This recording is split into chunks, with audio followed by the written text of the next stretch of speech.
ከመጣው 6 ወር ምናምን አልፎኛል። እና የሁሉ ጊዜ እዚህ ተቀምጠሽ እንዴት አልጠየቅሽኝም? ይሄኔ ቆንጆዬ ታውቂው የለ እብደት ምን ላድርግ ብለሽ ነው? አንድ ጅጅጋ፣ ሐዋሳ፣ ጅማ፣ አርባ ምንጭ ምን አልሄድኩበታል። ከአንዱ አንድ ጋር እየዘለልኩ ነበር። እባክሽ እሱም ሰለቸኝና የሆነ ያለኝን ገንዘብ ስብስብ አድርጌ አዲስ አበባ መጣሁ። እሱም ቢሆን ያው ገንዘብ ከተረትነትም አልፎ የህይወት መርህ ነው። ስለዚህ ሳታደክመኝ ተረዳኸኝ ማለት ነው። ትሰማኛለህ? አሁን በስልክ የቀረጽከውን ቪዲዮ ቶሎ ብለህ አጥፋ። በፍጹም አላደርገውም። ስማ ታረቀኝ፣ በገዛ እጅ በፈቃደኝነት ወጥመድ ውስጥ እየገባ ነው ያለው። ሚስጥሬን አዳመጥ፣ ሚስጥርሽን ቀረጽኩ። አሁን አንድ እኩል ሆን ማለት አይደለም። ሂሳብ ማወራረድ ጥሩ ተከነህበታል። ጎበዝ ታሪ፣ በጣም ጎበዝ። ትሰማኛለህ? አንዴ አዳልጦ እጄ ላይ ከወደክ ግን መቼም አትነሳም። መቼም ማን የማን እጅ ላይ እንደሚወድቅ እናያለን። አሁን ግን የጋራ ስራ ስላለ ተከታይ። በእግር ቆመህ እስከምትሄድ ድረስ ከጎንህ ነህ። መድብል አሁን እኮ ተመስገን ነው፣ በጣም ደህና ነው። እንግዲህ መልመል በጣም ነው ውስጡ የተወዳው ማለት ነው። ያው እንግዲህ ብሩክ በጣም ከባድ ህመም ውስጥ ነው ያለው ማለት ነው። ህመሙ ደግሞ በጣም ፓራላይዝናል ሲባል በጣም ነው የተሰማ ማለት ነው። መልመል ያኔ ከባድ ሁኔታ ውስጥ ነው ያለው አሁን ላይ ማለት ነው። ብሩኬ በጣም በሚያሳዝን ሁኔታ እንግዲህ ህመሙ በጣም ከባድ ነው እና ዶክተሮቹ እንግዲህ ቅድስቴና መልምድን ጠርተው ህመሙ ከባድ ነው እና እናንተ መጠንከር አለባችሁ፣ እናንተ ደግሞ ማጠንከር አለባችሁ፣ ፊቱ እንዳያታዝኑ። ያው እኛ ግን ብዙ ታግለናል፣ ብዙ ተረባርበናል። ግን የሆነው ደግሞ ያው ታውቃላችሁ ፓራላይዝ ሆኗል ትላለች ማለት ነው። እንደዛ ስትላት እንግዲህ ዶክተሯ በጣም ነው የደነገጠችው። ቅድስቴ በጣም ደነገጠች ማለት ነው። ምን አለች? ፓራላይዝ ሆኗል እና ጠንክራችሁ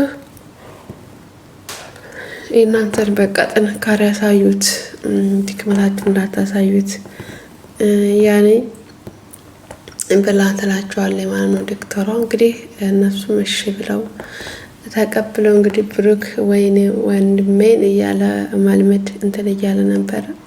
ያኔ ተናዷል ምናምን፣ ወይኔ ወንድሜ ይሄ እኮ አይገባም ብሩክ እያለች እንግዲህ ቅድስቴም ይሄ እኮ ብሩክ ላንተ አይገባም እያለች ትላለች ማለት ነው። እንግዲህ ምን ማድረግ አይቻልም። ያኔ ከባድ ነው ያደረገችው ማህሌት። በነገራችን ላይ ፊቱንም ተናግረዋል። ይሄ ከባድ ነው መርዙ፣ ወይ ፓራላይዝ ያደርጋል ወይ ይገላል ምናምን ብለው ነበር በመጀመሪያም ጊዜ ማለት ነው። እንግዲህ በመጨረሻ ጊዜ ደግሞ ፓራላይዝ አድርጓል። ያው ተሕክምና ወደ ቤት ተመልሷል ማለት ነው። ተሐኪም ቤት ወጥቷል። በቃ ወሰዱትና እዛው አስታሙት ምናምን ይባላል። እሺ ብለው ወደ ቤታቸው ወስደውታል። ለቤታቸው ውስጥ እንግዲህ የቅድስት ያክስቷ ልጅ ትመጣለች ማለት ነው። ቆርቆራ ተቆረቆራለች። ደግሞ ማናት ምናምን ብለው መልመድ እኔ ልክፈት ቆያ ብሎ ቅድስቴ ማለች እና እኔ ልክፈት ብሎ ተነስቶ ይሄዳል። ሲሄድ እንግዲህ ሲከፍት ደግሞ አስተያየቷ ምናምን በጣም የሚዘጋና የሚደብር ነውና እንዴት አድርጋ እንዳየችው ምናምን መልመድ ግን ጠቅም መሰለኝ። ከዛ ጸጥ ነው ያላት ማለት ነው። ከዛ ማነሽ ሲላት ይሄ ቅድስት ቤት አይደለም እንዴ ነው ያለችው ማለት ነው። አዎ ነው አላት። አዎ ነው ሲላት ከዛ ገባች ማለት ነው። ገብታ እንግዲህ ቅድስቴን አገኘቻት ማለት ነው። ቅድስቴ ግራ ገባ ስታገኛት ሳመቻት ማለት ነው። የአክስቴ ልጅ ናት ስትል እንደ የአክስቴ ልጅ ዛራሽ ሳብረን ያደግነው እህትሽ ነኝ እንጂ ምናምን አለቻት ማለት ነው። አዎ እህቴ ነች ብላ ታስተዋውቃታለች። እህቴ ነች አዎ ብላ ታስተዋውቃታለች ማለት ነው። ይኸው እንግዲህ እህቴ ናት እና ተዋውቋት፣ እቺ ልጄ ናት፣ ይሄ ደግሞ የባልተቤቴ ወንድም ነው የባልተቤቴ ነው ብላት እንግዲህ ሰላም አባባሏ በጣም ነው የሚደብረው ማለት ነው። በጣም ነው የምታናድደው ከምር። እኔ እነሱ ሰላም ባላት እኔ በጣም ነው የተናደድኩበት ማለት ነው። እና እንግዲህ ሰላምታዋ በጣም ይዘጋል ሰላም ስትላቸው ማለት ነው። ሰላምታዋ እንግዲህ እኔ ምሳሌ ነው ብላ ስትተዋወቃት ሰላምታዋን አይታችኋል። መልመድም እንደዛው ብሩክም እንግዲህ እንደዛው ታሞ እያለ ባልተቤቷ ነው ሲባል መችስ ይሰማል። ያኔ ሁሉም ነገር ስለሚሰማ እጁን እንደዛ በህመም ውስጥ እያለ ማለት ነው ያለበት ሁኔታ እንግዲህ አይታችኋል። ከባድ ነው። በአራዛ ይዟል። በነገራችን ላይ አትፈትነኝ አይባልም፣ ግን እንደዚህ አይነት ነገር በጣም ነው የሚከብደው እና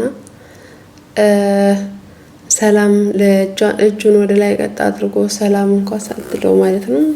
ከዛ ትተዋለች ማለት ነው። መልመድም ተናዶ ተነስተ እኔ በቃ ክላስ ላሳይሽ ብላ ወደ ክላስ ይዛት ገባች። ይሄ ክላስ ያንቺ ነው ትላታለች። ዋው መዓዛው ሽታው በጣም ነው የሚጣፍጠው ምናምን አለች።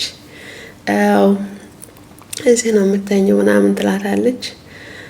የሆኑ ፍቅረኛሞች ነበር የሚኖርባትና አሁን ደግሞ የራሳቸው ቤት ሲመቻችላቸው ወደዛ ሄደው ነው ትላታለች። ዋው እኔም እንደዛ እስከሚሞላሉ ድረስ ትላለች። እኔም አደበረኝ በቃ ወንዶች ምናምን ሲቀያይሩ አስጠላኝ አለች ማለት ነው። ከዋሳ ከጅጅጋ ማለት ሲያልኩኝ በቃ ደበረኝ፣ ወንዶቹም ደግሞ ሲቀያይሩ አስጠላኝ ምናምን ትላለች። እንደው በጣም ነው የምታስቀው ከምር ማለት ነው። እና እንደዛ ትላለች ማለት ነው። እሺ በቃ ዝፉኛ አለቻት። እዛ ክላስ ትሰጣታለች ማለት ነው። እንግዲህ እንትናም ማህሌትም ያልጠበቀችው ነገር ነው የገጠማት ማለት ነው። ከባድ ነገር ገጥሟታል። በነገራችን ላይ ያልጠበቀችው ነገር ነው የገጠማት ማለት ነው። ያው ታውቃላችሁ በጣም ከባድ ነገር ነው የገጠማት ሰውየው ማለት ነው። ካሌብ አዘዛት ማለት ነው። ህገወጥ አካል እንግዲህ አስባችሁታል። የሰው አካል ይዛ እና ኩላሊት እና ጉበት ምናምን ይዘሽ እንድትሄጂና እሱን ሽጠሽ እንድትመጪ ተብለሻል ሲላት በጣም ነው የደነገጠችው። በነገራችን ላይ ስልክም እያወራች እሷን እንትን የሚያስወነጅር ማለት ነው። ለካሌብ እንትን የሚያስብል ቀርጿታል ማለት ነው። ታሪኩ ቪዲዮ አድርጎ ቀርጿታል። እንዴ ምን እያደረክ ነው ምናምን አለችው። አይ ምን እያደረኩም አይደለም ይላታል። ይቀርጻታል። ደስ የሚለው ነገር እቺ መርዝ ማለት ነው። መርዝ ነች። አንዳንድ ጊዜ ጥሩ ነገር እንደዛ አድርጋ እኔ እኮ አልችልም እኮ እኔ እኮ ጨካኝ አይደለሁም እኔ እኮ እንደዚህ ዝም ብላችሁ ስታዩኝ እኔ እኮ አልችልም ምናምን ትላለች። አይ እኔ እንግዲህ ምንም ማድረግ አልችልም አለቃሽ ካሌብ ነው ያዘዘሽ ይላታል። ምንም ማድረግ አልችልም እንግዲህ አለቃሽ ካሌብ ነው ያዘዘሽ ይላታል። ግራ ይጋባታል። እኔ እኮ አልችልም እኔ እኮ ምናምን አለች። ፓስፖርቷ ምናምን ተዘጋጅቶ ተሰጥቷታል። እንግዲህ ማህሌት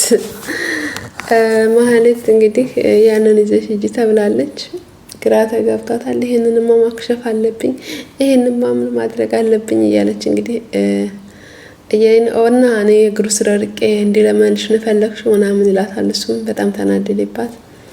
እባክህ እኔ እንደዚህ ማድረግ አልችልም እባክህ አለች። በፍጹም አይሆንም፣ ሲጀመር እኔ እንደዚህ አላደርግም፣ ስለዚህ ወደሽ ሳይሆን በግድሽ ታድርጊያለሽ ያለሽ አለቃሽ ነው ይላታል።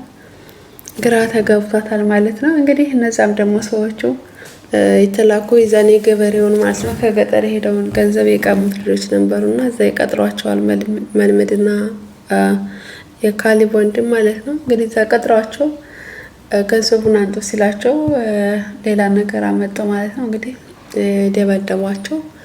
መልመድ ደበደባቸው። ኪሳቸው ሲታይ ምናምን ምንም ነገር የለም። እንግዲህ የዛን ምን እናድርገው በቃ በጣም ያሳዝናል። እንግዲህ ምን ማድረግ እንዳለብን እስቲ ደግሞ በቀጣይ እስከምናገኛቸው ድረስ ምናምን ብለው ይሄዳሉ። ለሰውየው ምነውሩታል። የለም ምንም አይነት ነገር አላመጡም ምናምን አላቸው ማለት ነው። ያው እንግዲህ በጣም ግራ ተጋባቸው ማለት ነው።